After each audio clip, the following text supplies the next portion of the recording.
नमस्कार मित्रांनो, पुन्हा एकदा तुमचं स्वागत आहे इन्फो मराठी 24 या यूट्यूब चॅनलवर। मित्रांनो, EPS 95 पेन्शनबद्दल एक महत्त्वाची बातमी घेऊन आलेलो आहे। बातमी आहे FCI कर्मचाऱ्यांना जास्त पेन्शनची आस, न्यायालयात लढा सुरूच। मित्रांनो, काय या बातमीमध्ये नक्की बघूया, पण त्याआधी जर तुम्ही आपल्या चॅनलवर नवीन असाल तर चॅनलला सबस्क्राइब करून बाजूला दिलेल्या बेल आयकॉनला नक्की क्लिक करा। व्हिडिओ जर कामाचा आणि महत्त्वाचा वाटला तर व्हिडिओला लाईक करून आपल्या मित्रपरिवारासोबत नक्की शेअर करा। आणि हो मित्रांनो, व्हिडिओला शेवटपर्यंत नक्की बघा, जेणेकरून तुमच्याकडून कोणतीही माहिती सुटणार नाही। मित्रांनो, सर्वोच्च न्यायालयाच्या आदेशानंतरही वाढीव पेन्शनचा मुद्दा रखडलेला आहे। विशेषतः FCI कर्मचारी त्रस्त आहेत।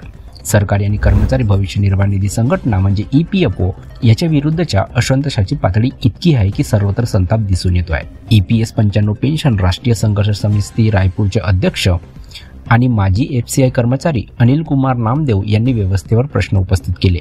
ते म्हणाले की मला भीती वाटते की भारतीय अन्न महामंडळाचे निवृत्त कर्मचारी जे अजूनही जिवंत आहेत त्यांना आठवत असेल की एक दशकाहून अधिक काळापूर्वी FCI मध्ये एक योजना होती जी त्यांच्या कर्मचाऱ्यांच्या सामाजिक कल्याणासाठी सुरू करण्यात आली होती, जेणेकरून त्यांना सेवेतून निवृत्तीनंतर पुरेसा आर्थिक आधार मिळू शकेल।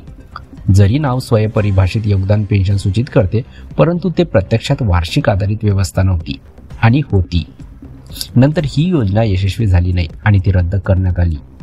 कर्मचाऱ्यांना योजनेतून बाहेर पडण्याचा पर्याय देण्यात आला होता आणि जवळजवळ सर्वांनी तो पर्याय निवडला।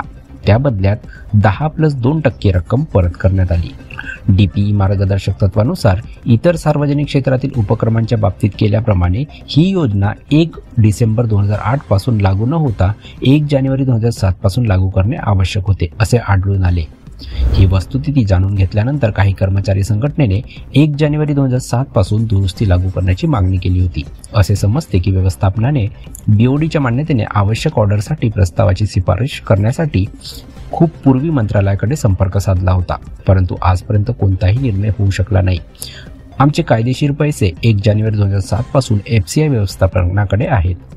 आमचे कायदेशीर पैसे 1 जानेवारी 2007 पासून FCI व्यवस्थापनाकडे आहेत। निवृत्त कर्मचाऱ्यांना 1 डिसेंबर 2008 पासून वाटपाच्या तारखेपर्यंत व्याजासह 23 महिन्याची थकबाकी देणे आवश्यक होते। काही संघटना ALC, RLC सोबत अर्धवट वाटाघाटी करत असल्याच्या वृत्तानुसार कर्मचारी संघटना या मुद्द्यावर पूर्णपणे गप्प आहेत।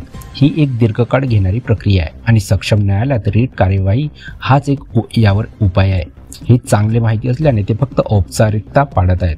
FCIच्या निवृत्त कर्मचाऱ्यांची अशी कोणतीही कामगार संघटना किंवा मंच आहे का जी न्याय पुनर्संचयित करू शकेल आणि बऱ्याच काळापासून कचऱ्याच्या डब्यात फेकलेल्या कायदेशीर दाव्यांचे पुनर्जीवन करू शकेल, असे ते म्हणाले। तर मित्रांनो, कशी वाटली ही कामाची आणि महत्त्वाची बातमी? जर बातमी कामाची आणि महत्त्वाची वाटली असेल तर व्हिडिओला लाईक करून आपल्या मित्रपरिवारासोबत नक्की शेअर करा। तसेच जर तुम्ही आपल्या चॅनलवर नवीन असाल तर चॅनलला सबस्क्राइब करून बाजूला दिलेल्या बेल आयकॉनला नक्की क्लिक करा। व्हिडिओ बघितल्याबद्दल खूप खूप धन्यवाद।